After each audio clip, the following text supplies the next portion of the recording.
ফ্রিজে অল্প চিকেন পড়েছিল, তাই রাত্রিবেলা ভাবছিলাম কি বানানো যায়।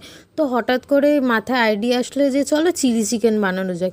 কিন্তু সমস্যাটা হলো আমি এর আগে কখনো চিলি চিকেন বানাইনি নিজে। হ্যাঁ, দেখেছি, প্রসেসিংটা জানি কিভাবে বানাতে হয়, বাট নিজে কখনো বানাইনি। তো সাহস করে বানিয়েই ফেললাম চিলি চিকেনটা। তো কিছু কিছু জিনিস বাড়িতে ছিল না, যেমন ক্যাপসিকামটা বাড়িতে ছিল না, আর চিলি সসটা শেষ হয়ে গেছিলো। তো যেহেতু দুটো ইনগ্রিডিয়েন্টস ছিল না, তো যেটুকু ছিল সেটুকু দিয়েই বানিয়েছি, যেমন চিলি সস, টমেটো সস এগুলো ছিল, কর্নফ্লাওয়ার, তারপরে গোলমরিচের গুঁড়ো।